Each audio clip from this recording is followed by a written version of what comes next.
E aí ele começa essa parte do combatendo excesso de confiança falando assim: as pessoas tendem a pensar que sabem muito sobre determinado assunto, e pesquisas mostram que, em geral, confiamos demais no nosso conhecimento. Afinal, né? Se a gente não confiar no nosso conhecimento, quem vai acreditar, né?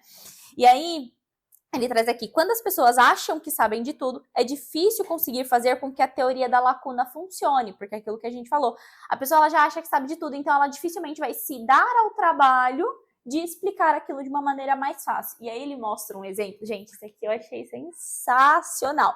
2 pesquisadoras, o que eu acho legal desse livro é que ele traz pesquisas, então, tipo, Eles é um são gatilho, pesquisadores também. inclusive isso é um gatilho, porque aí você está trazendo a autoridade, né? E ele vai falar que isso é um dos princípios de ideias que colam também.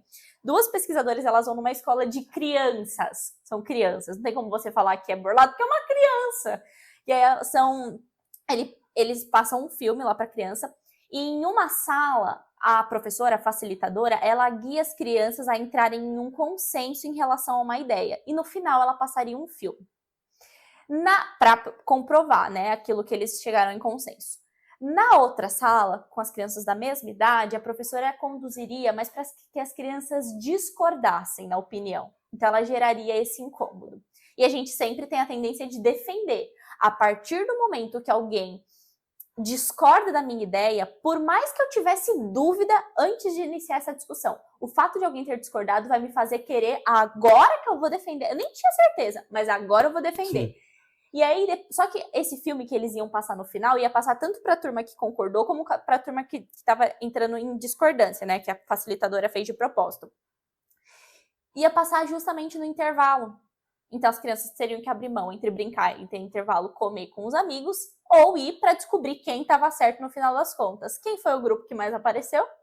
O grupo da sala, que a professora levou a discussão para uma discordância. A galera que entrou em consenso nem lembrou mais. Tanto é que depois elas perguntam sobre a aula e as crianças não lembram. As que discordaram, essas estavam no filme, inclusive, lembraram depois. E olha como isso é perigoso. Com crianças isso aconteceu, né? Sim, exatamente. Agora imagina, isso me trouxe a mensagem da liberdade de expressão, a importância da liberdade de expressão. As pessoas não poderem se expressar como elas realmente pensam. Sim. Por mais que, esse cara é arrogante, tem a opinião contrária. Tudo bem, mas é importante que ele tenha a liberdade de trazer a opinião dele, mesmo que seja opinião merda. Ele tem que ter a opinião, tem que trazer a opinião dele. Você pode falar assim, eu acho sua opinião burra, mas beleza. Por quê?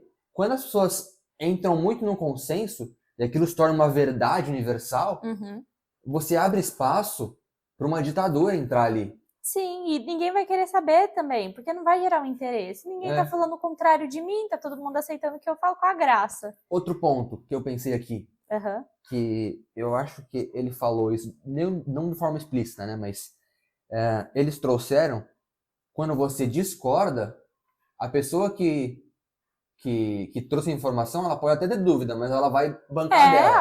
Agora que você discordou.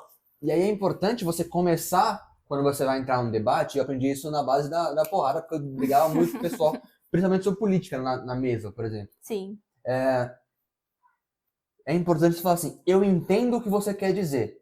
Não concordo porque você não concorda, você tá mentindo, mas eu entendo o que você quer dizer. E aí você não rebate o que ele falou. Você coloca uma dúvida relevante na cabeça dele.